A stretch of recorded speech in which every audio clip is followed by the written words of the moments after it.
Fucking, I remember one day after about 12 months, I woke up, man. It was like weird. It was like, it just hit me like that. I woke up. I thought, I can't do this. I'm fucking, this is not for me, mate. I can't do this shit. You know what I mean? Yep. And I just went out the back, just fucking grabbed an extension cord, fucking trigger warning guys, tried to fucking string myself up and that. Yeah, right. And, yeah, man, it didn't work. But, fell back down, popped the end off and all that. And, I got real angry then, you know. It's like I felt hopeless, you know what I mean? Like, because at that stage, like, what's going on in my head is like, you know, I fucking had such a high risk, high reward lifestyle. Do you know what I mean? Yeah. Like adrenaline, fast, high risk, high reward lifestyle. Like everybody wanted to know me. Do you know what I mean? Yeah. In my own lunchbox, I thought I was a legend. Do you know? And then, man, I fucking become a myth. You know what I mean? Yep. I was just a name in the wind. No one give a fuck about me. Now I'm just another cunt in the street watering his front lawn. You know? Yep. And I fucking trying to cop it. But fuck, depression must have kicked the fuck out of me, you know?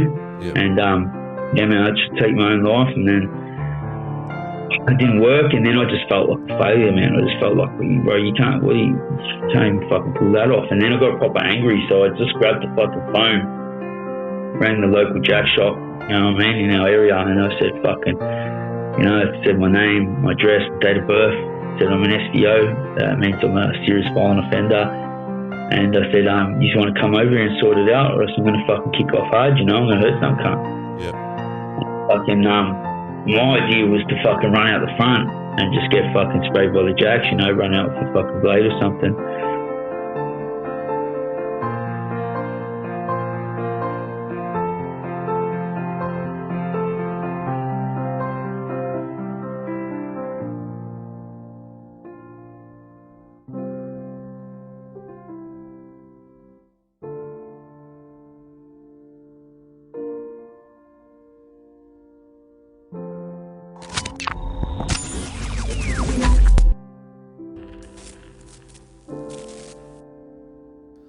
Hey guys, welcome back to another episode of the Tonksy Media Podcast.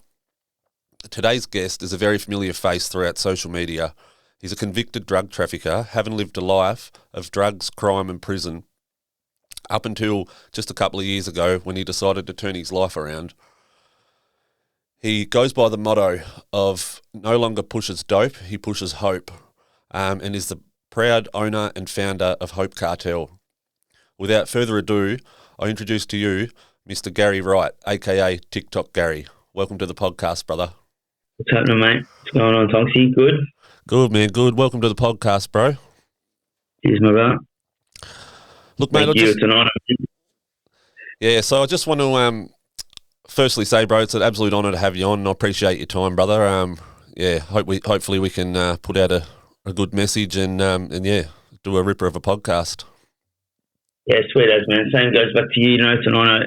Any chance I get to push a positive message, I'm definitely up for it, bro. You know, can't be said enough. Needs to be said louder for sure. 100%, bro. Yeah, really appreciate it, brother. All right, bro. So I think we should start, sort of take it right back to the beginning, bro. Sort of explain where you were from, where you sort of raised, a bit about your childhood and your upbringing, bro. Yeah, sweet, man. So I come from the western suburbs of Melbourne. I'm a Vic boy. You know, I grew up in a town at the west there called Melton. It's like lowest housing out on the west side, you know. So a lot of riffraff, man, like drug activity, you know, single mums, you know, kids that come from broken homes and all the rest of it, you know. Yep. So yeah, there's plenty of crime in the streets. And yeah, mum's a good person, man. She proper tried, you know. She's been a nurse as long as I've been alive. She had 3 boys. You know, my dad, he was you know, he was alright. He's a bit of a troublemaker growing up and that, but it wasn't too bad. He just was robbed of his potential from alcohol, you know. So he became an alcoholic and that. Yeah, fucking evil, bro. Yeah, it's the lowest in that. Yeah, Dad wasn't there financially, and he was in and out, you know. Yep. So I hadn't seen my mum together. So it's pretty much just mum and I've got 2 brothers. I'm the oldest. So it's pretty much just mum and the 3 boys. You know, she worked all her life. You know, 2 jobs sometimes. You know, working with kids. You know, as a nurse. So she's a good person, man. Proper fruitful member of the community. But you know, there just wasn't much money in the home, bro. You know, like, I mean, we had food on the table at night. You know, we had Christmas presents under the tree. We had a roof over our head. But you know, I remember $20 being fucking $10 for ham sandwiches. The other $10 is petrol to get to school, and then we're bust again. You know. Yeah, I can relate. I can relate a lot there, brother. To be honest, like, it was similar sort of upbringing myself. Like, yeah, we were rich with love, bro. But yeah, the cash side of things were a bit on the average side, but we got by. As a kid, you don't understand that, do you? You know what I mean? Like, I didn't get it. You know what I mean? All I knew was we just broke. You know, I didn't understand that it was because Dad wasn't there. You know what I mean? It takes 2 wages to raise a family. You know what I mean? 100%. And so I just seen Mum bust her ass going to work, and fucking we were broke for it. You know, that's all I noticed. You know what I mean? So as soon as I stepped out into the fucking real world as a teenager, stuck ahead and we balls and that, I was just like, fucking, mate, the job wasn't on the cards. You know what I mean? I was just like, what do I work for? Watch Mum go to work every day, and she's fucking, we're broke, you know? But, like, that's not her fault, you know? You don't know all that shit when you're young, you know what I mean? It's just the way it worked out. They've not been there and that. So, 100%. yeah, I had a little bit, sorry to cut you off, go. You're right. I just said 100%, bro. Yeah. Yeah. I had a little bit of a go-getter look on life, you know, like a bit of an extreme attitude on life, but I don't think anybody's born bad, Tonksy, you know what I mean? I don't think, is anybody born evil, you know what I mean? I don't know how it works. You know, I don't think so, but I was just like, I can remember kids like climbing trees, jumping puddles, you know what I mean? Like, you know, having little water balloon fights and shit, and I was just like, it was boring, you know what I mean? That shit was boring, you know what I mean? It wasn't enough. I needed more to stimulate my brain, you know? Yep. So I'd like find an abandoned house and smash the window or something. I get the same buzz as some other kid down the street jumping a puddle, hoping not to get his shoes wet. You know what I mean? Like, 100%. That's about it, man. That's all it really was, you know. But then that all there was enough to sort of fucking have a package to steer me into a life of crime. You know, with the area, you know, coming from a broken home where Dad wasn't there, wasn't much money, and then I had a little bit of a thrill-seeking attitude, and that was it, man. That was enough. You know what I mean? That was enough to steer me into a fucking life of hell. Yeah, right, yep. So, sort of, where did the sort of crime side of things start, bro? Like, around what sort of age? Like, it started like you know, I was always getting in little fights at school. You know what I mean? I'm not the tallest cunt like you, man. You're a giant. I'm not short and that, you know? Yep. So, like, I've got that little man syndrome, man. The second someone looked at me twice, I was having a crack, had to prove something, you know what I mean? Yeah, yep. And, yeah, fucking, I don't know, fucking, it was like a few punch-ons through school and that. I shouldn't say a few, I was fighting a lot. I become, like, probably mid-primary school, I've become, like, the bad boy in the school, you know what I mean? I was getting suspended. The most teachers were like, oh, Garry again. Yeah. You know what I mean? I was attacking teachers and shit. Kind of a kid. I had ADHD and shit. So, like, you know, I didn't have a male figure in the home telling me what to do. So as soon as a male figure told me what to do, I took it real serious, like as an insult, you know? You're not my fucking dad, like that shit, you know what I mean? Yep. And then so by the end of primary school, I'd done a couple of burgs, leased a couple of houses, little sheds and shit. I fucking smoked some weed, some cigarettes, you know what I mean? Yep. That type of shit, and got drunk a couple of times and all that. As soon as high school kicked in, but it was all over, man. Like, I remember being in year 7 and the teachers saying, like, what are you going to do for a job and shit? And being a cocky little fucking, you know, turd at school, you know what I mean? Always trying to fucking put on a show in front of the class and that. I used to say, oh, I'm going to run my area, miss, you know? Yep. And they used to go, oh, yeah, you're going to go to jail. Well, they weren't too wrong, but yeah, man, fucking, I don't know, I went to juvie. We were doing, by mid-high school, like I left like year 9. Before I left, I was doing shop burgs and shit, like we was doing fucking smash and grabs down the street and shimmying into fucking the storerooms, beating the fucking alarms on shops and that, and you know, fucking passing back out and shit like that. I went to juvie during high school, and then I come out and fucking, you know, growing up in the area, like the kids with the gold chains and the Nikes and the fat fucking ride and that, fat rims and shit. Like, they were pretty appealing, you know. It was pretty cool. And as much as I was a fucking sort of an impulsive kid, because I think, once again, go back to the ADHD, I think it's got a lot to do with it, you know. I had a lot of time to think about everything I was doing, so I probably seemed pretty impulsive, pretty spontaneous, but everything was pretty methodical in my head. You know what I mean? I knew what I was doing step by step, you know? Yeah. And so I remember going away for burgs, juvie and that, and fuck this burging shit. Like, it's just, you know what I mean? Like, every second week they're fucking catching up. They knew what us little punks were fucking doing, you know? Like, they knew our MO. Yep. Catching up with us, and always find us. We thought we were organised, far from it. Like, they'd find us with stolen goods down the creek, or, you know, out behind our mum's shed, or, you know, at some fucking abandoned house or something. So we were always getting pinched and that, and I was just stacking them up, stacking the charges up, in heaps of trouble and shit. And in juvie, I thought, fuck this burging shit. So when I come out, I approached a few of the older guys, and they approached me at pretty much the same time, as vice versa, I suppose. And yeah, it was just a given. I was like, can you put me on? So they started, you know, passing me packages, and I started moving weight and that. Yep. You know, I mean, by 16, man, yeah, not even probably a day over, fresh out of high school, I had a 10 grand tick bill, you know. Yep. And that was just rolling over, you know. Like, yeah, man, fucking tick up whatever I wanted, you know, from fucking Roscoe's to fucking Pitbulls to fucking gear to fucking you name it, you know. If I wanted a new push bike, they would have put it on the bill, as long as I kept working, you know. And, yeah, man, we got into the techno scene. So, like, at that age, we were getting in, you know, warehouse parties were pretty big. Like, the techno scene, like that shuffling scene and that down here, I hadn't hit the club scene yet, so it was still pretty underground. So, there was a lot of little fucking warehouse parties and shit. Yep. Looking like 96, 97 and shit like that, you know? And fuck, bro, that stuck too, eh? Like, I remember, like, because, as you know, I'm from Tassie originally, bro, and that shuffle scene, I remember when I was 15, 16, and you know, you've got 10 years, 12 years on me or so. But when I was around that age, bro, that shuffle club scene, you know, fucking the Melbourne shuffle, man, it was the shit, you know. Every cunt learned how to do it, like. But yeah. Yeah, you had to be that. You had to know how to shuffle that. So fucking yeah, man, that was it. Like, I started fucking going out grooving on eckies and shit, you know. Fucking yeah, man, and it was speed back then. It was speed, dickies, coke, acid, weed. Like that, man, really, you know? Yeah. The ice wasn't around back then?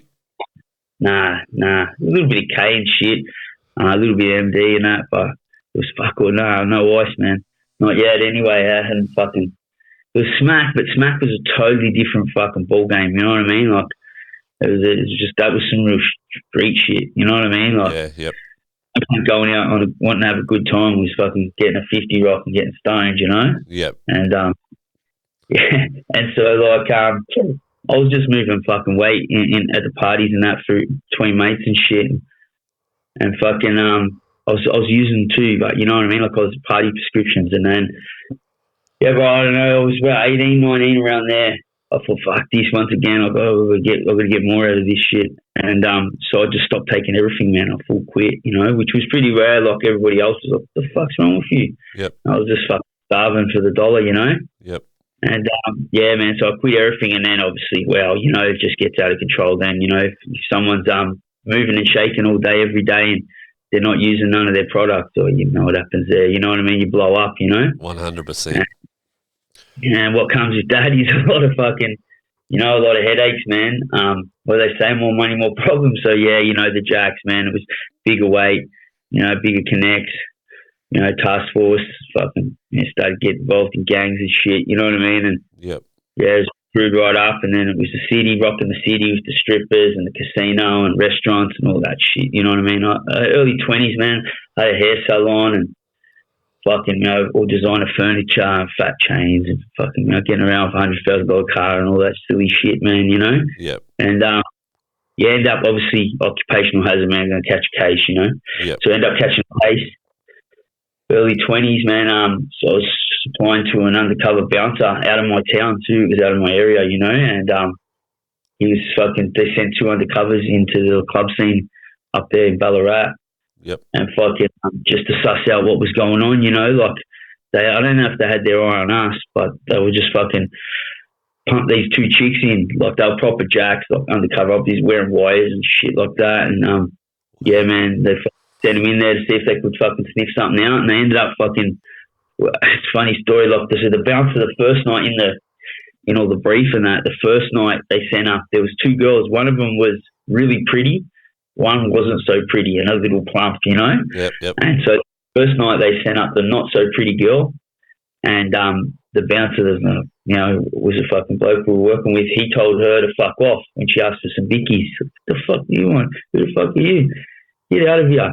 The next night they sent the pretty one up and he fell straight. Hey baby, come here. He said that, you know, give her his number and that, and the usual. And over about 6 weeks or something, they bought 7,000 bickies and 1,100 grams of speed, which is just 100 over a key. So, and then I think a couple of pounds of truth. In what sort of time frame was that? 6 weeks. Fucking hell, bro. Yeah, they're pumping it then, yeah. Yeah, we're pumping it, yeah. And fucking, they had about 700, I had 700 phone intercepts on me. So they were like, he was ringing, they were seeing him. He was then like, and he'd say, hang on, he'd ring me. He'd be like, fucking, oi, you know, I need to see you and that. I'd be like, yeah, sweet. He'd come see me. That's all under surveillance. Then he'd go back see the girls. They'd pass him the monies and he'd pass him the gear. The gear would go back in the safe, obviously the cop safe. You know what I mean? All like that. And it was fucked, man. It was all, I was gone, man. I was pinched. Like they had me, you know, phone intercept, surveillance, wiretaps, you name it, man. Fucking had the gear. You know what I mean? And yeah, man. So I was always going to fucking take a plea on that. I was fucked, you know. That's just a perfect. And sorry. I got a 5 with it. Yeah, you're right, brother. Go, yeah. Sorry. Yeah, I got a 5 with the 3 for that. Yeah, 5 with the 3. So yeah, I ended up doing the 3. Yeah, right. Yeah, man, fucking. Whereabouts did you do the time, bro? Which prison was that? Shipped around. Started off. They put me in because I was still little, man. I was short cunt, you know. I was still little and that, baby faced and shit. I was in my early 20s, and so they put me in young offenders, adults, but like from 18 to 25 unit. You know. Yep. I lasted a couple of weeks there. They fucking kicked me straight out of there because I was in with like, you know, little street kids spray painting and fucking, you know what I mean, running around fucking stabbing cunts and, you know what I mean, bag snatchers and shit, you know what I mean. I'm in for fucking drugs and like, you know, I was doing all right out there. I was like way mature than them. And yeah, so they said, get out of here. And they sent me to a medium, fucked up there, had my girl kicking for me and that. And then she got a challenge. I fucked her. I was with her for 10 years. That fucked their relationship, you know, being a greedy cunt. She wasn't happy about bringing shit in, but I was like, come on, you know, like, do us a solid. So she come in and that. Yep. Fucked that up. Then I went to another medium, more of a, no, it wasn't so cash medium. It was a little bit more rougher. And then I ended up fucking getting a few punch-ons there, and then fucking they put me in, went to Port Phillip, slot, management, down Charlotte, down there, down the spine. And then I ended up going to Barwon. Yeah, and then I got mid-sentence. Once I got to Barwon, I sort of thought, look, I probably needed it, bro. At that age, you know, look, I had a fucking bad head on my shoulders, had a bad attitude, thought I was something special. So, you know, I sort of was fucking running amok in the system. And, yeah, Barwon sort of, like, humbled me a bit because it was like, you know, you got killers up there, you got cop killers, fucking bank robbers. You realised you'd hit a real jail, in other words, like... Yeah, drug importers, you know, hitmen, you know what I mean? All the proper cuts, like all the big lifers are up there. It's our most notorious prison, you know, in Victoria. Yep. Where all the main hits get sent. So that was good. That was good to sort of, you know, I remember doing that jail a little bit more, watching what I say and did, you know what I mean? Because, like, you know, get out of hand. These cunts some cunts just don't give a fuck. But it also was, I suppose, it was a double-edged sword because I also realised at that stage, you know, walking the yard with lads and that, having a yarn, that I was actually good at what I did, you know. Like, at that stage, you're trying to prove something to yourself. Like, all those years I was just talking about, bro, you know, since I had hair on my balls, I'm trying to prove something to myself and other people, you know what I mean? It's like a survival instinct, like, I'll do this, so don't dare do this to me. And you know what I mean? And I'm trying to fucking tell myself, you know, you go all right, but do you really? And then I'll keep testing myself, you know? Yep. So it was all that shit. You know what I mean? So once I got to Barwon, started walking the laps and that, cutting laps, like I realised that I was good at what I did, man, and that was just another fucking boost to my ego because, you know, I could walk the walk and talk the talk, you know, like I thought I was good at what I did, but I actually worked out, you know, like I fell in the pecking order, you know, like don't get me wrong, I was nowhere near the top of the food chain, but I was far from the bottom as well. So that was enough for me to go, yeah, man, this is what you're meant to do. This is what you're good at. You know, I hadn't learnt my lesson hard enough yet. Yeah. And then when I got out, just got back to it, man. Like got back to it proper, you know, and then it's just there, got out of control eventually. Yeah. Yeah, right. So, so just give us a little bit of a recap on sort of what age and stuff was this around your jail sentence. So, and by the time I got sentenced, I would have been about 24, 25.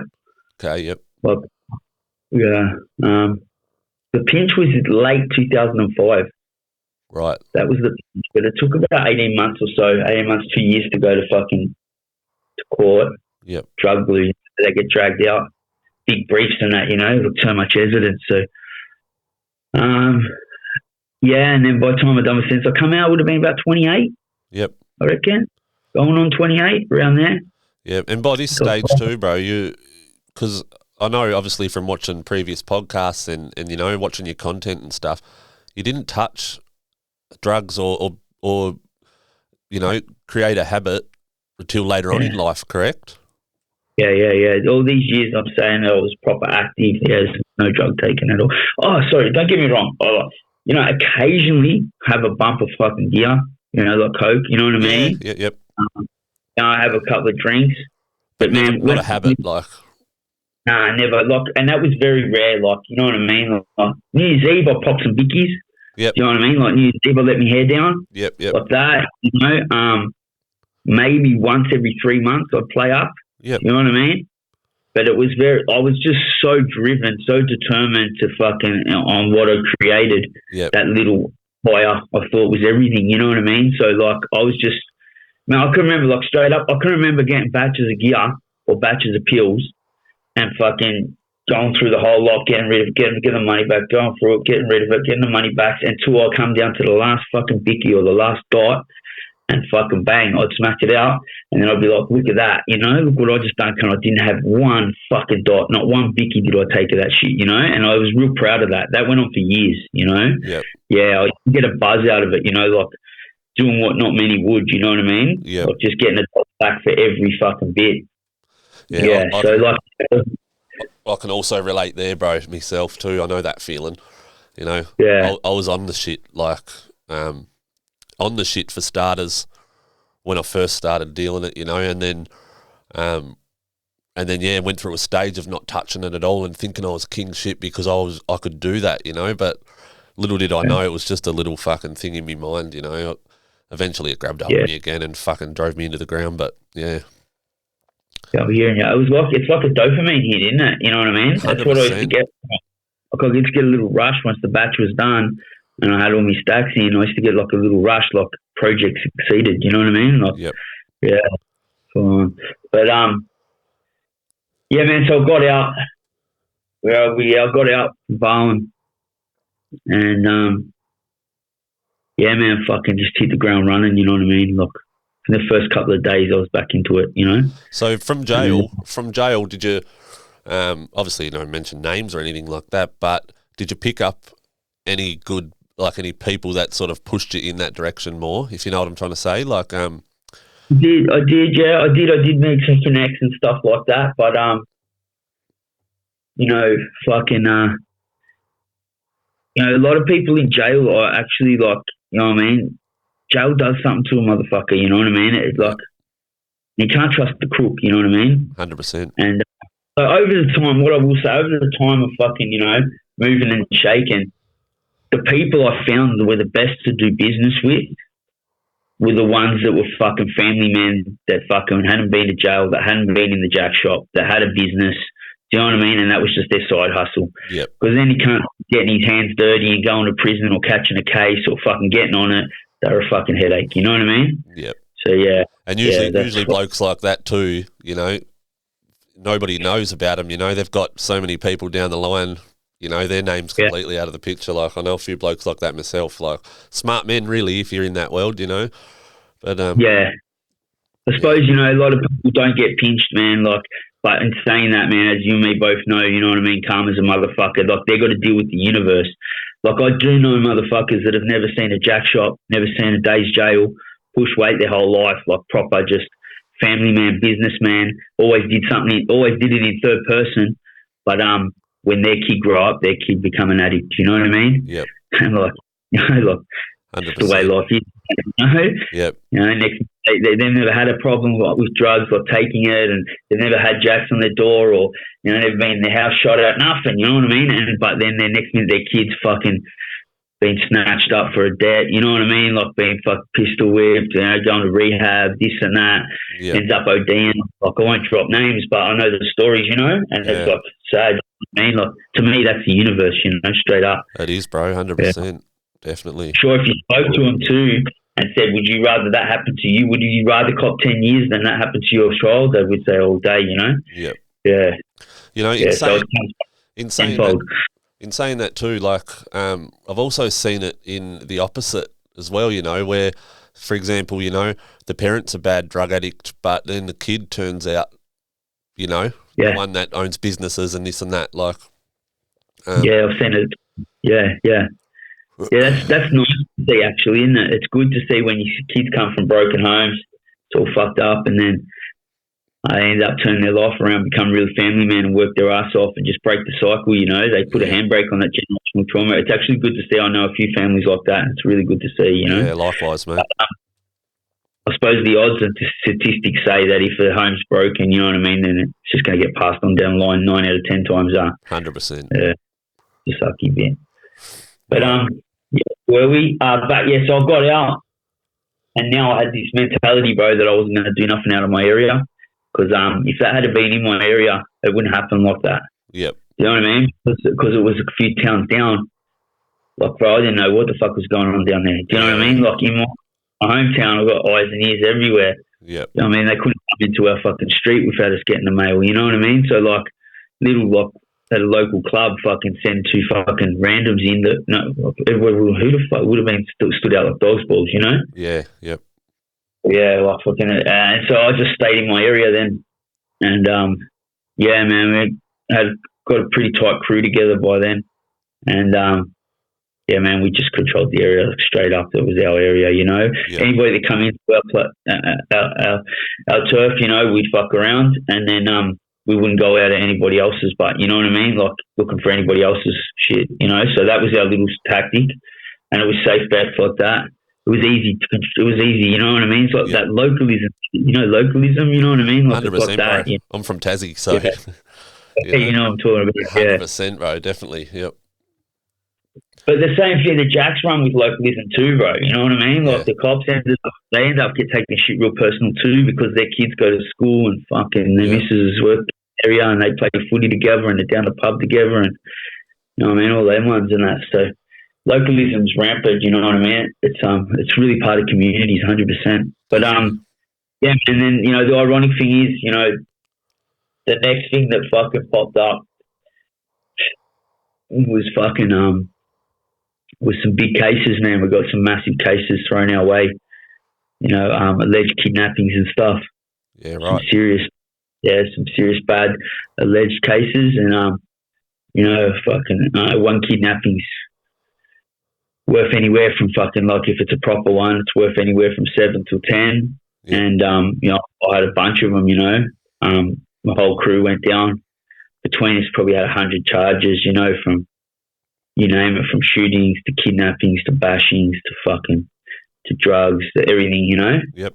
They walked out and fucking yeah, man, fucking that was the fucking demise of my crew. You know. Like the Jacks say, you know, divide and conquer, you know what I mean? Yeah, yeah. Our case was called Operation Fallout. So, you know, we were supposed to, it was straight up divide and conquer, you know, 100%. They planted seeds and fucking broke us up. But, you know, also got blamed for a fucking close friend's death, you know? Yeah, okay. And that was pretty savage, you know, that weighed a toll on me. Yep. End up getting found not guilty. for everything. Yeah, okay, yep. Apart from a punch on. Yep. You know, there was a fight where I was on camera. We went to see someone, and he fucking took off out the back door, hid in Nebraska or something. I don't know, man. He hid under a bed or some shit. I'm not sure. But we went to go catch up with this cunt. And his old man and his old lady come out the front. Okay. And fucking, yeah, his old man copped it and that, you know. Yep. And yeah, fucking, his old lady got knocked over or something, and yeah, it was all on camera and shit. But my alleged cowies fucking all had hoodies on, so I was the only one that went down. So out of all those 100 charges, fucking what do I have? I had fucking 5 cases. Some of the boys had 7, some had 3 or 4. Man, it would have been probably about easy a good 20 different cases, 100 charges for 25 lads.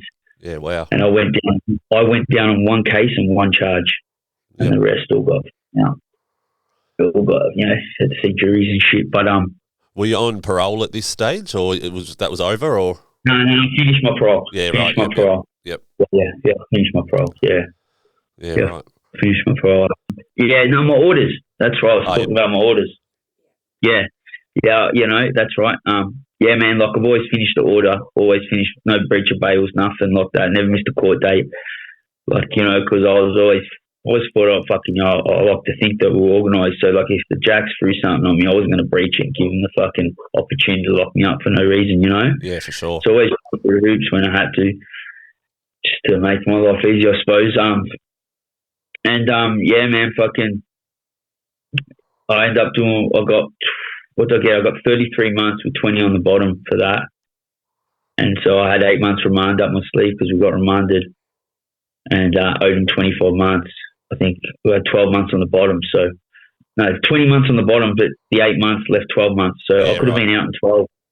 Yeah, I could have been out in 12 months. But I ended up fucking knocking back 14, 15 months parole, whatever it was. I can't remember, 13 months, something like that.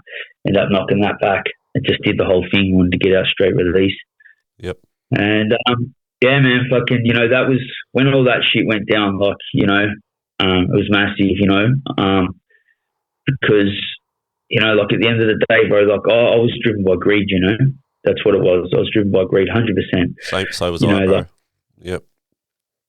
Everything, you know, all the nasty things I'd done, do you know what I mean? Fucking, it was always money driven. It was always business orientated. Yep. Do you know what I mean? And then, you know, I was all business, man, straight up, you know. And when I was looking down the barrel at the rest of my life in prison, you know, the numbers, they're crunching numbers if we go down on this shit. And, you know, 15 years I would have been kissed on the dick by a fairy, you know what I mean? Like, yeah, wow. Yeah, like, you know, like it would have been way higher than that, I reckon. And, so, man, the cricket of fingers, I thought, fucking, man, this is shit. You know, what have I gone and done? Like, right there and then, I was about 33 when I was running them trials. And I thought, what a shit career choice. Yeah. First time ever. That hit you. Yeah, it hit me, man. It was like an awakening, you know what I mean? It was like, what have I gone and done? I'm done here. I'm fucked. This is it. This is my last chapter, mate. You know what I mean? Yeah. My life's over. I'm fucking pushing fucking 70, you know? Like, what the fuck, you know what I mean? What have I gone and done here? And, yeah, man, it was fucking little did I know running the trials that I was going to get another shot at life. So, you know, I could sit here and fucking whinge about, you know what I mean, Jack's fucking being shifty or whatever, you know, like this and that, but I don't go down that road, you know, because at the end of the day, you know, what about all the things I got away with? Exactly. I'm not going to whinge about Yep. I'm not going to whinge about the ones I didn't do, you know what I mean? Yep. Like, I just copped it sweet, you know, and, yeah, I remember my mum was crying in the courtroom when I got sentenced, which is sweet fuck all. You know, in my head at that time, I was like, a couple of years, tops 24 months, I've got 8 months remand, I've got 33, I'm home. Started crying. I said, Mum, we're good, man. She said, are we? I said, I promise, mate, we are fucking sweet. You know what I mean? Like, yep. And that I had a massive, like, chance of just life again. And right there and then, my mind had been made up real quick that, you know, crime doesn't pay. You know what I mean? Yep.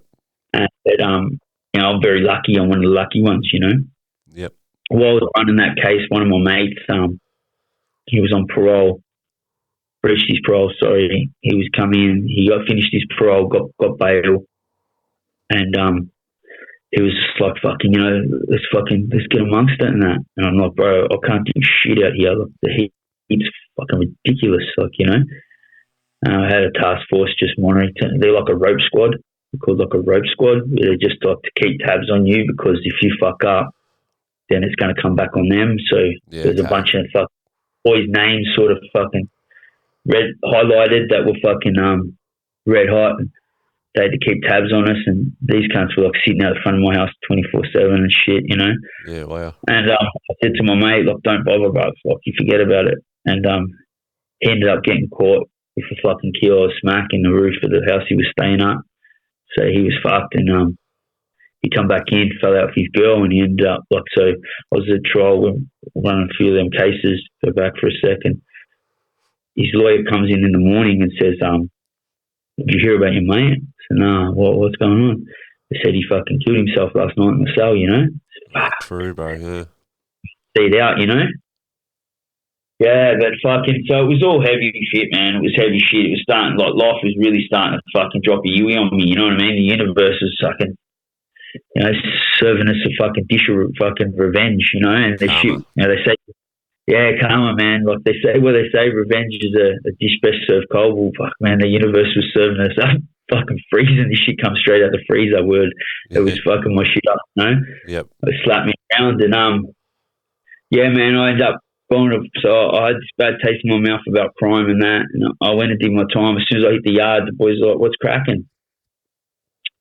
I said, "Bro, I'm retired." Straight up. I said, "Yeah." I said, "Yeah, I'm done, man."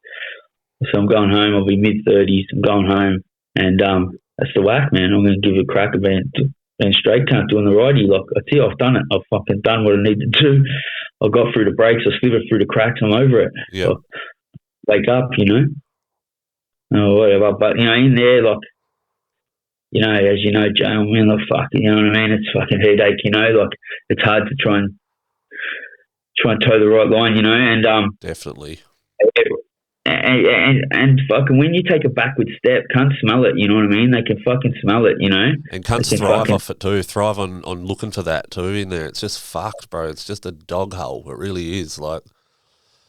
Yeah, so it was hard. Then I had I didn't have that attitude. Like, I don't give a fuck. I'll do another 10. I didn't have that attitude anymore. I'd fucking learnt my lesson. Yep. Still got cunts walking around with bad attitudes and that. And then I ran amok for the last fucking 15 years or whatever. You know what I mean? Like, hedged up, in and out the system. And so, like, fucking, I had enemies everywhere, bro. You know what I mean? Like, let's not lie about it, Yep. I wasn't interested in fucking, you know what I mean? Going to war anymore. Yeah. I was done, man, I was over it. I'd learnt my lesson. Yep. And so every day, man, fucking, I'll be honest, bro, it was a scary sentence, that one. Every day, I went to sleep, fucking thinking I got through today.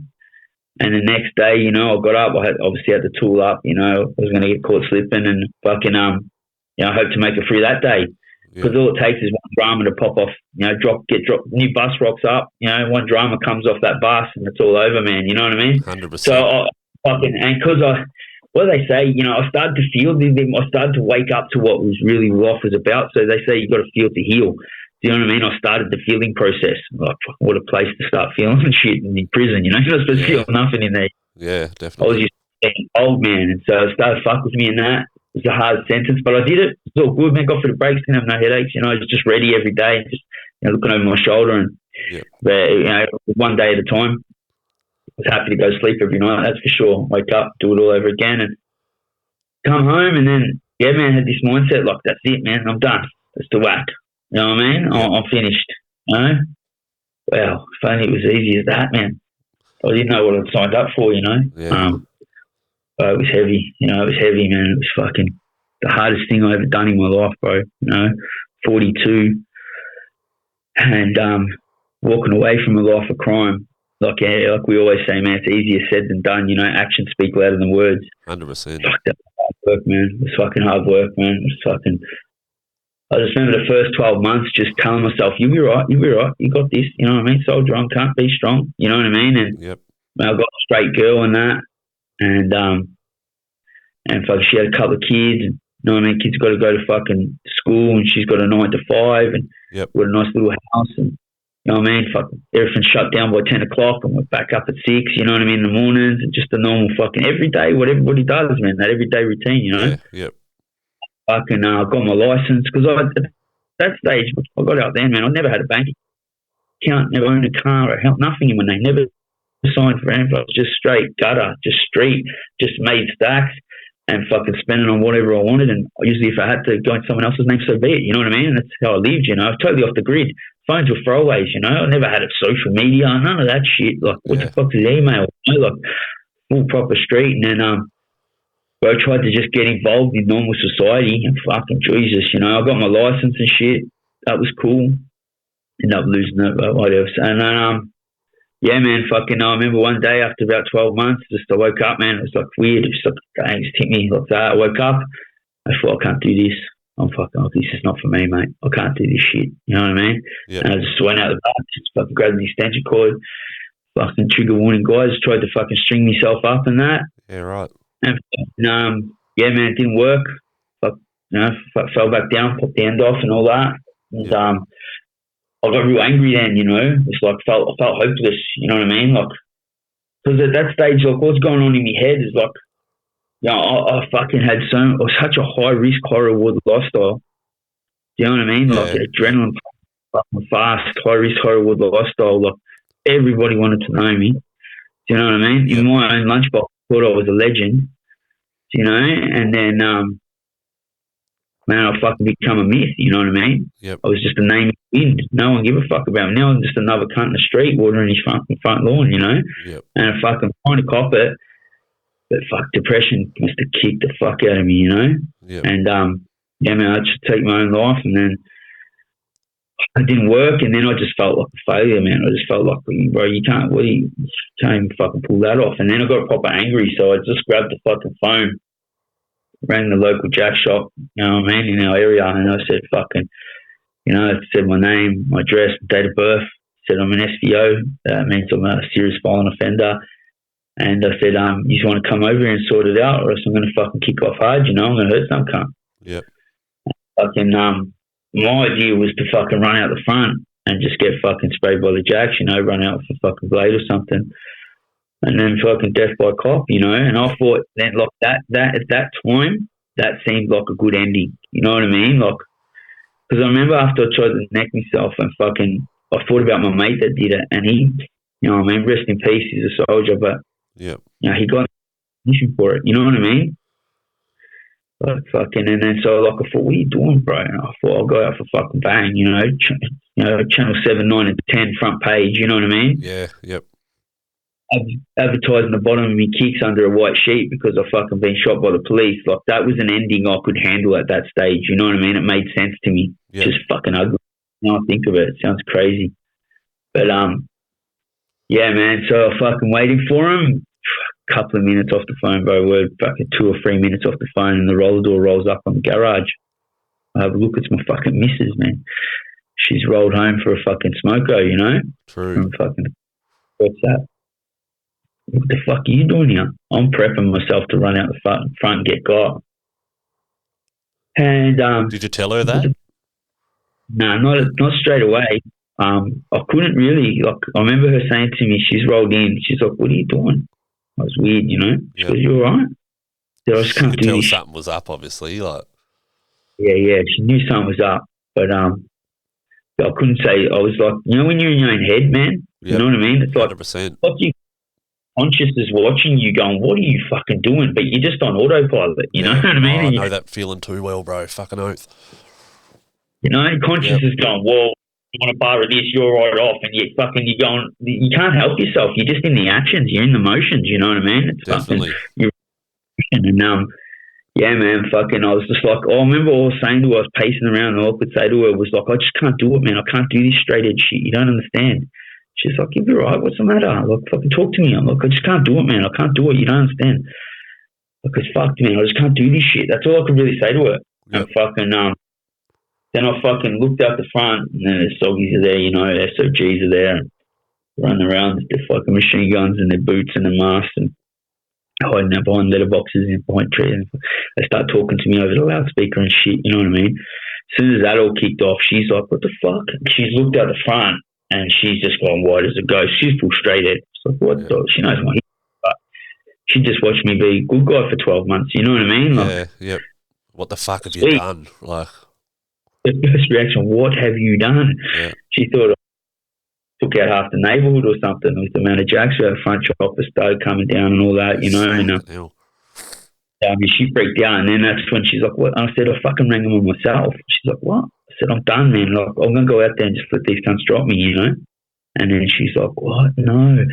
She dropped to both knees, man, like grabbing my hands, started crying and shit. She's like, you can't do this in front of me. And, you know, obviously, you know, I know what I know now. I look back on it, reflect back on it, and I can, you know, speak for what it was. You know, it was a cry for help. Exactly. I just didn't know how. Yeah. I didn't know what it was. You know, I mean, I was just in emotion. But at that stage, it was a cry for help. And now I know that. And I just didn't know how to ask for help. And, you know, she gave me a reason not to. You know what I mean? When she started saying, don't, you know what I mean? You can't do this in front of me. I love you. You know what I mean? Please don't, rah, rah. And that's when fucking, you know, like I had every excuse not to then. You know what I mean? I didn't want to do that in front of her. Yeah. You know? I wanted to do it anyway, to be honest. You know what I mean? It was just... Well, in hindsight, she saved your fucking life, bro, hasn't she? Like... Yeah, true. Yeah. Oh, fuck, thank fuck on me, because who knows what would happen. Well, actually, that's funny that you say that. So I ended up going... So I'll get there. I ended up going out the front.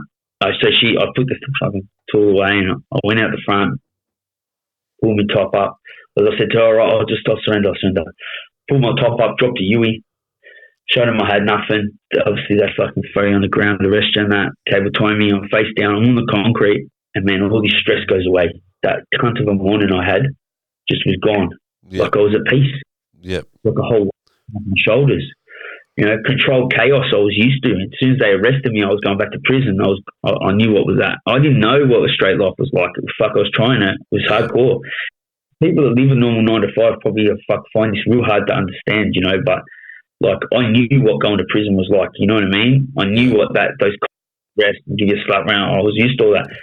Man, fuck, I had to get a job and all this shit, you know, license and bank accounts and mortgages and all that normal shit, man. That was give me some anxiety. Yeah. It was heck. Yeah, and here you are, like fucking what, 30, early to mid 30s. Like that's older than me, bro. And mid-30s. you know, and you haven't experienced a normal life yet. So I can just imagine, bro, it just would have been just fucking queer in your head, eh? Like fucking... What I say, you know, what I've done for the last 2 years is what a fucking kid should start doing at 18. Yeah. Do you know what I mean? Fucking, you know, having a house in your name, paying your bills, you know, creating incomes, you know what I mean? Fucking, you know, things in your name, you know what I mean? Getting fucking tax phone number, you know what I mean? Like all that shit. And, you know what I mean? All the car insurance and all that shit, man. Like I've never done it, you know. I've just only started doing all that, you know what I mean? Yeah. Fucking 100%.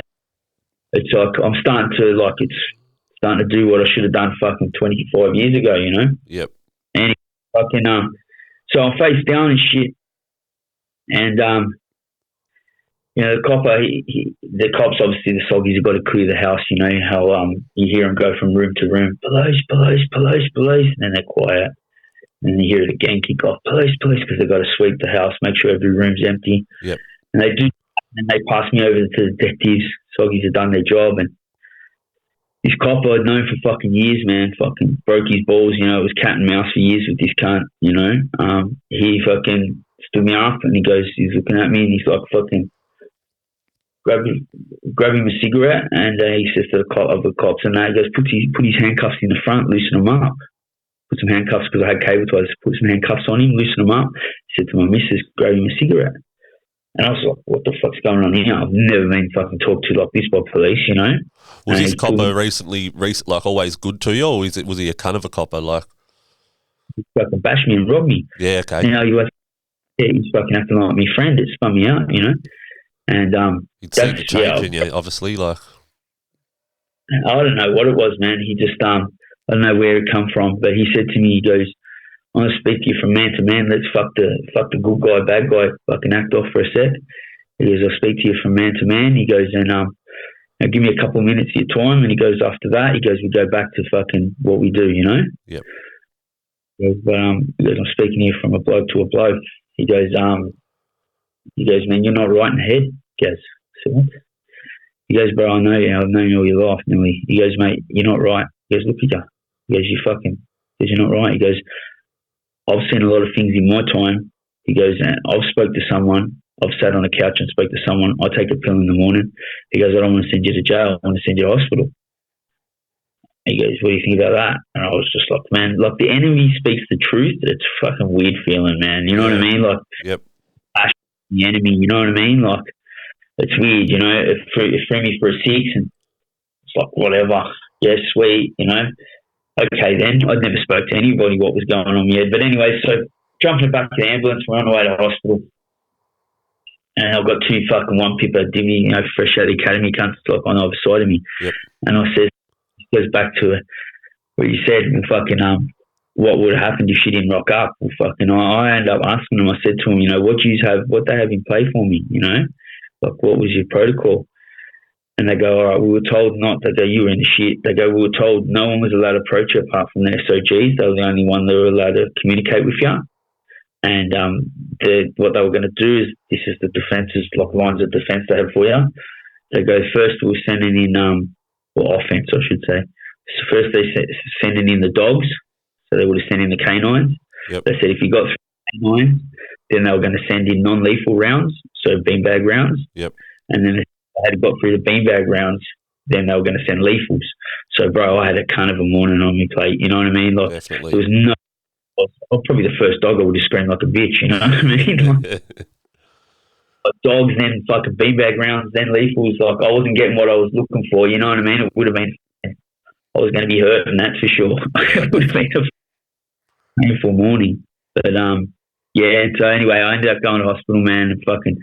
You know, I spoke to doctors for 3 months and that. For the next 3 months, they released me and shit. But doctors for the next 3 months, a couple of psychiatrists, this and that, and they just give me an assessment of what's going on with me head, you know. Yep. And that's how, you know, I've got a bit of a gauge on it now. You know what I mean? Like I said earlier on, that high risk, high reward lifestyle. Definitely. You know, it all come crashing down. You know, I had the genetic makeup and the background and the environment to step into a life of crime. They weren't surprised by my story at all. Like, they were like, of course you become a criminal. Of course you become good at it. You know what I mean? Yeah. And of course when you walked away, you come crashing down like a ton of bricks. Yeah. Standard, you know, like that's pretty norm. You know, you're a little thrill-seeking cunt, come from a broken home in a bad area. Yep. You got ADD and ADHD and shit. So when you hyper focus on something, you make sure you do it to your best of your ability. Yep. You had a lot of money that give you the emotion for it because you didn't have money. So therefore, you were good at what you did. You know, you were too smart for your own good. When enough was enough, you decided to walk away. And then it all come crashing down. They explained it to me like a footballer. They said it's like a footballer that plays footy and, you know, kicks the winning goal, plays the grand final, best and fairest, whatever, this and that, and then retires and sits on the couch and has a beer. You know what I mean? Yeah. They said exactly what happened to them. There's no fucking girls at the club anymore. There's no fucking fans wanting fucking autographs. You know what I mean? There's no, no one's cheering for them. You know what I mean? You start telling, but did you know I kicked the goal and fucking blah, blah, blah. No one cares, mate. Round 22's on. We got to go. You know what I mean? And yep. Depression, you know, they said it happens a lot. You know, it happens with, you know, a lot of people, you know, yep. With a lot of industry. So that was pretty cool. I got an idea of what was happening in my head, why it happened. I got some answers, 100%. But once again, man, I had so much bad energy that I'd leaned into for so long. It wasn't as simple as coming home from prison and turning my life around. It wasn't as simple as sitting in front of some head doctors and fucking then telling me what time it was and, you know, working it out. I still had a mad process, a mad transitioning period to go from a bad cunt to a good cunt, you know? Yep. So I went back to the streets and just started using drugs, bro. You know, I broke up with my girl from drug use, you know? Yep. And I'm a raging addict, man. And what was the drug of choice, bro? Heroin, ice, G, yep, benzo, prescription pills, you know, like that. Yep. Barbiturates. So is there anything I could get my hands on? I was surrounded. Yeah, I was surrounded by everybody that was using in the area. So I could get my hands on heroin, ice. G was pretty big at the time. Obviously, weed, alcohol, and prescription pills. Yeah, they were my drugs of choices. And I just fucking, mate, in a day I could consume all that and more. You know what I mean? Just up and down, up and down, up and down. Just fucking. Yeah, man, I did that for fucking probably a bit over 4 years and just become fucking. I was a mess, man. In that time, I OD'd 3 times. Yeah, wow. Yeah, man, fucking had a bunch of attempts on my life. So the crew's coming back, trying to get it back at me. Yeah, now wow. I'm just a washed up has-been, washed up cruel. Mate, you can't blame the enemy for fucking, attacking you when you're at your lowest. You know what I mean? That's the art of war, isn't it? That's right, man. And pick them when they're at their weakest. So, and I created a lot of trouble over the time and, connected to the game. And so when I was sitting on a couch getting fucking stoned, they were fucking coming back for me. So I was getting attacked from all angles. And that was pretty fucking, I didn't want to fucking attack back because I wasn't ready. I wasn't prepared to do the prison anymore, bro. I decided that a few years earlier, I'd done my time now. I was over it. But, so what was I going to do? Shoot back? I was doing me no favours and I'll go backwards, man. You know what I mean? But, all I could do is stand my ground. Lucky they were a bad shot. Yeah. I shot a bunch of times, man. Fucking bunch of drive-bys and fucking, you know what I mean? Step out of a car and bang, shots come my way. Get out the way. And it was happening, and that would have had to take a fair toll on your fucking anxiety levels and shit like that too, wouldn't it? Especially being high as well. I know myself being fucked on the ice, bro. The paranoia and the fucking anxiety and shit that comes with it, and then having cunts shoot at you and shit. Like, surely you would have fucking, your paranoia and shit would have been through the roof. There was shadow people everywhere. After a couple of days, there was ninjas on the roof, if you ask me. I don't mean to laugh, but fucking hell. I know that feeling too well, bro. The old shadow people. Fuck. And fucking, I ended up getting stabbed, had a steak knife hanging out of me and shit. Fucking, okay. They just left it. So, I looked down at the t-shirt and I just had the handle hanging out, I couldn't see none of the blade, Fuck. Still ugly stuff, man. Ugly stuff. But, I'll be honest, it was the darkest time in my life. Hardest thing I ever done was try and walk away from a life of crime.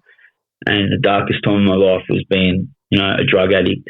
I was the guy that, what I mean, if you wanted a rock, if you wanted a free rock, not a free rock, but, if you wanted one of my boys to flick you a rock, fucking, you know what I mean? Fucking wash my car or mow my lawn, you know what I mean? I was the same. Now I'm that guy that fucking is looking to mow a lawn or wash a car, you know what I mean? Yeah.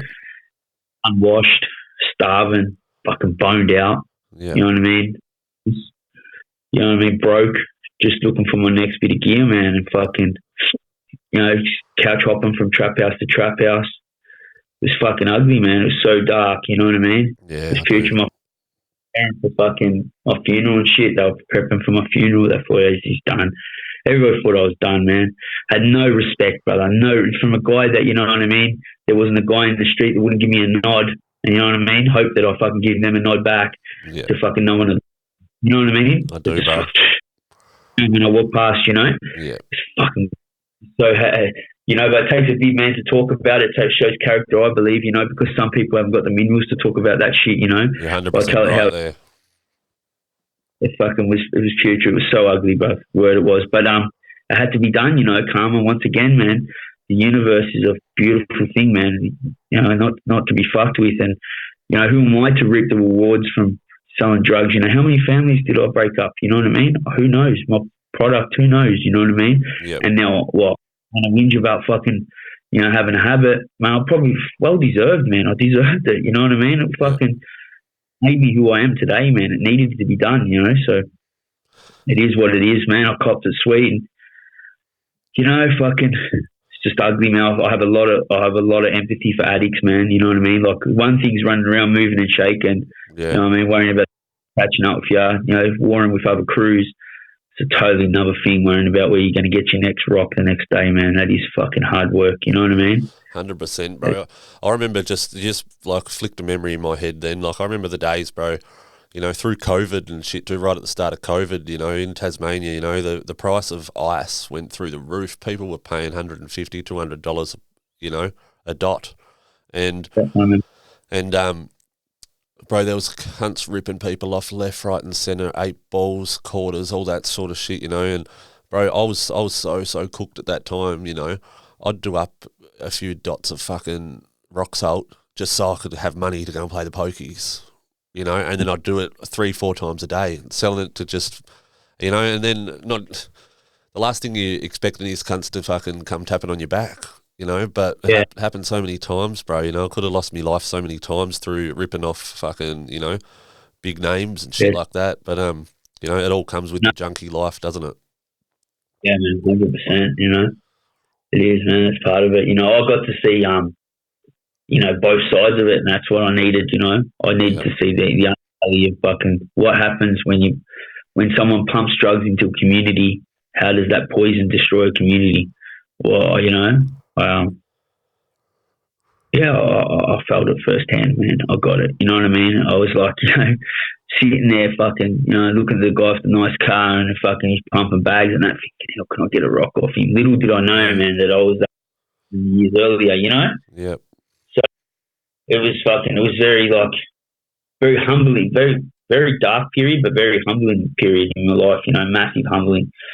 You know, so for 4 years I ripped myself off and then, I was just done, man. I was over it, you know. I was just done. I was supposed to be home for my niece's, you know, she was born, my mum's first grandchild. So I got 2 younger brothers. One of my brothers had his my mum's first grandchild, the first baby for the family. Yep. And I was supposed to be home and clean. Promised I'd be home and clean by the time she come home from hospital, which I was at the hospital. My brother picked me up and we brought her home, but I was still using, you know, and I just went back to the streets and used, you know, and that really weighed on me too, man. Like I've always been, you know, family orientated, you know, loyal cunt, you know what I mean? Tried to fucking, you know, my word was everything in that. Yep. And I was just, man, like I was so skinny, man. People thought I was sick. People thought I like had fucking HIV or cancer or something. Yeah. Like I was not, oh man, I was so bad. And no one had ever seen me like that. They were all like, oh, he's sick. He's definitely sick. You know, I've caught something. They thought, you know, some disease was taken. Yeah, I had a disease. It was called addiction. And, yeah, bro, fucking, I sat there with my head in my hands for the next 6 months, fucking just feeling like a fucking low life. And, you know, I remember ringing my brother and I said, bro, I've had enough. He says, has ya? You know what I mean? Like, I've heard this shit, man. You know what I mean? I said, no, word, I have. Myself, I was crying and shit, you know what I mean? I've been there. I can't do this shit, man. This is not me, man. You know what I mean? Like, what's going on? He's like, well, fucking, man, you know how it's done. The only person that can help you is yourself, man. He's like, I'll ring you tomorrow. He works and shit, you know, he's got family and shit, you know, 9 to 5s and all that. And he rang me the next day on his lunch break. He said, what's happening? I said, man, I'm sitting in the same spot. I was in a back bedroom, sleeping on the floor, you know.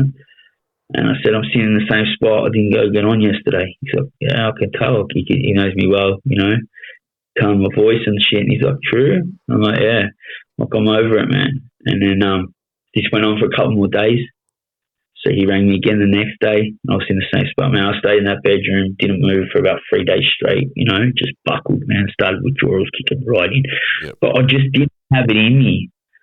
Like, I was just done, man. I was fucking gassed out. I didn't have it in me to walk out the door and go and score, knowing that I was just going to fucking repeat the process that I've just done for 4 years again. Yep. I needed out. The way to do that out was just not to get on. Yep. Do you know what I mean? It is. You've got to go through the pain, bro, don't you? Like, I just didn't want to do it, bro. And I can remember just thinking, fuck that, man, not again. You know, I've had enough. And he rang me on, like, it was probably about 70 hours in or something, I reckon. That's 2 or 3 days. And about 3 days, I think it was. The third day he rang me. And he said, bro, how you going? I said, man, I'm in the same spot. I haven't eaten, I haven't showered, I haven't moved, I haven't gone to school, nothing. I'm a fucking mess, you know? And he said, all right, I'm coming to get you. He goes, I'll put you up in the bedroom at my joint. Yep. And this is your brother, sorry, yeah. Yep. Your brother, yeah. He told brother, yeah. Yep. He's the next one. I've got 2 younger ones, so the one under me. Yep. And yeah, man, fucking, he put me on a bedroom and they just fed me for the next fucking 4 to 6 weeks, you know? I fucking crawled to the bathroom the first week. And fuck, I was a mess, man. Fucking, just laid up in this room, had a little TV, and my dog with me, obviously. Yeah. My dog was with me. Got clean, man. I was actually clean before my niece's first Christmas, so that was pretty cool. Bro. Nice. About 6 weeks before I got clean, and so we had Christmas with the family, and I was stoked, man, to have Christmas and shit. You know what I mean? And just be around my family. I was so blessed, I was like, wow, I'm one lucky. I was knocking on death's door, and then I remember saying, like, sitting with my family and that, and I was saying, you know what? I had probably about 6 weeks up my sleeve of being clean. And I said, I started doing push-ups in the garage and shit. If I could get a bit of energy, you know what I mean? Put on a couple of kilos and shit, thinking I was all sweet. And fucking said to them, listen, fucking, I'll just get a little unit in the area. I'm good, I'm done. They were no fucking chance. They go, a couple of months clean, we'll give you just a little unit in the area, you reckon? No way, you know what I mean? Like, I said, fucking, you need to fuck off, you need to get your head right. Yeah. And so I had a mate up Cairns that I'd known in and out of life, and he got out of life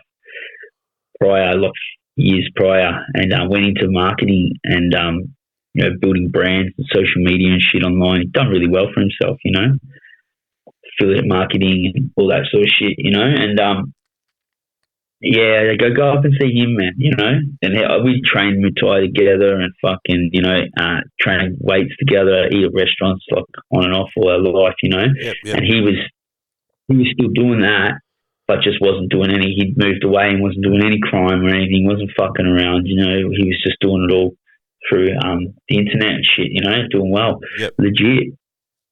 So I went up there with him, and fucking I was just like kicking around, seeing what he was doing with this social media shit. Oh, yeah.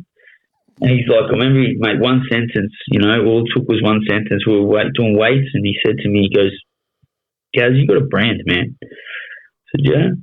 He goes, yeah, 100%, cunt. He goes, word. He goes, you've got a hell of a story. Like, you've lived a hell of a life. He goes, you're over it. You know what I mean? Like, you don't want to be part of that shit anymore. You got over fucking crime and then drugs. You got tattoos. You got a dog. He goes, add some gym reels. He goes, mate, it's a package right there. He goes, it's a social media. He goes, give it a crack. Oh, yeah, okay, I'll give it a shot. And started dropping some little bits and pieces here and that, this and that, a couple of little war stories, got a little bit of traction, nothing major, 50,000, 100,000 views, something like that, you know what I mean? Yep. Fucking well. Walking around cool, cutting laps, you know what I mean? Just like anxious as fuck, just say whatever I could say, like just tell them a fucking yarn and then fucking post it, see what happens. Like I didn't even know what I was doing. Yep. And fuck. Just quickly, and a lot of my viewers remember you. Like I remember because your story, bro, is a lot similar to a lot of people stuck in that world in Tasmania. Tasmania is a small place, bro. If you don't know someone, you've heard of them.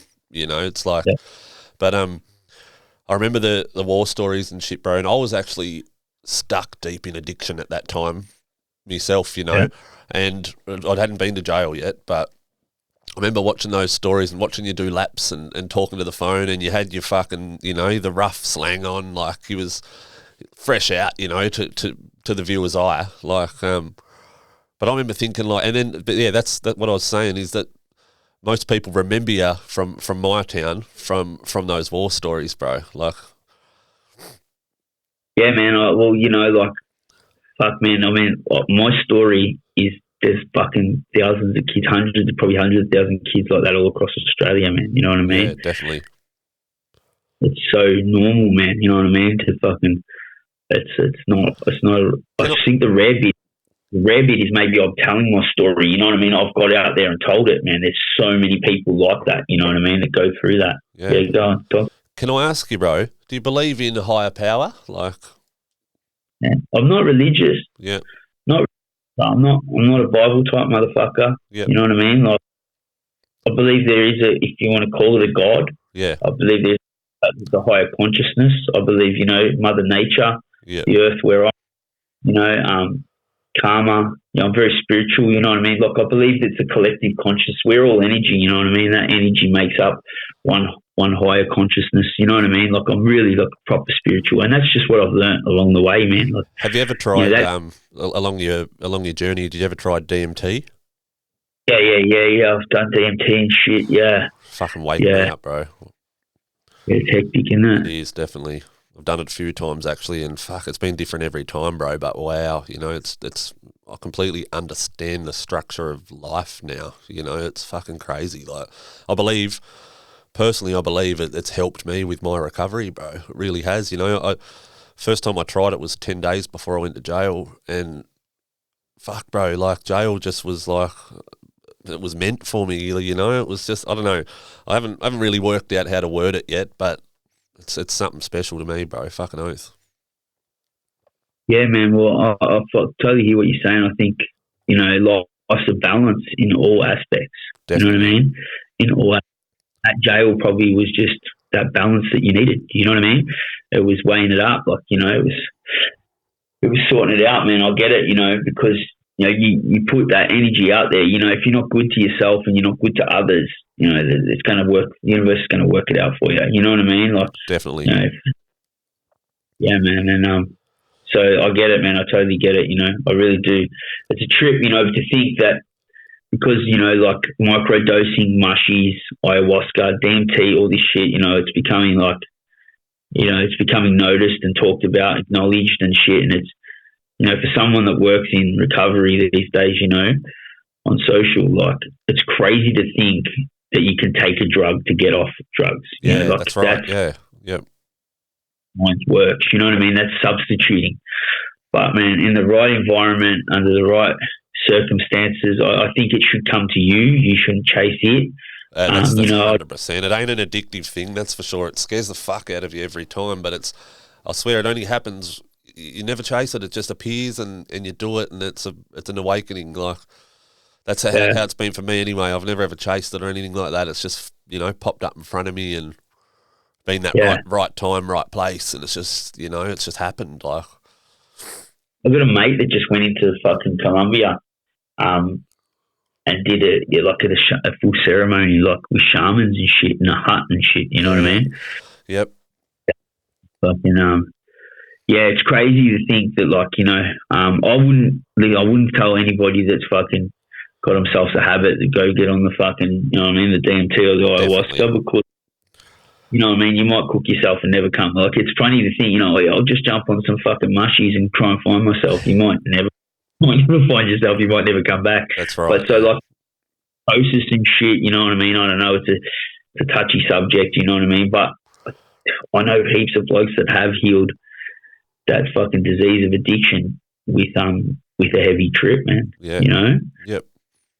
Crazy. That's a crazy subject. You know what I mean? It's definitely. fucking. We could go down a full fucking story right there, bro. A full another path there, but we won't. We're coming to an end, Gaz. But what I wanted to touch on, bro, is like, and that's why I mentioned to you, like I asked you if you believe in a higher power, bro, because you all of a sudden just fucking blew up on social media, bro. You know, and Hope Cartel, bro. Do you want to explain that a little bit, brother? Yeah. Well, you know, talking about a higher power, man, like, it's crazy, isn't it? Because I was actually handing in a resume to while I was up Cairns with my mate. I started dip my toe in the pond of social media. Got a little bit of traction with some war stories and shit, and just posting shit daily, man. And I was handing a resume. Obviously, my resume was doctored. Let's not lie about it. You know what I mean? I was handing to the fucking bottle shop to get a job in the local bottle shop. My dad died from drinking alcohol. You know, I was robbed of my dad from alcohol. So, you know, it would have been crazy to start pushing that poison for the government when I just stepped away from fucking, you know what I mean, pushing fucking poison in the community. Definitely. Like, what's illegal, you know what I mean? Like, and anyways, I was handing a resume, and I rang my mate, the one that said, you know, like, you should have a crack at social media. And I said to him, you know, bro, I'm about to hand you this resume in a bottle shop. What are you doing? And we'll come have a coffee. And he said to me, what? He goes, what, you handing a resume at a bottle shop? Blah, blah, blah. I said, running through it. I go, yeah. He goes, man, you're documenting that? He goes, look, that's content. I said, huh? Says, bro, that's what people love. That's the shit right there. You know what I mean? I said, all right, I will. But that shit went viral. Yeah, so right. little did I viral video. Little did I know that my resume to the bottle shop was actually the resume for social media. Do you know what I mean? Yeah, Fucking wow. trip. That's a trip, you know? And so, yeah, man, as soon as I got some traction, I just started. As soon as I got the next snap in my way, man, I just started pushing a positive message. That was always my plan.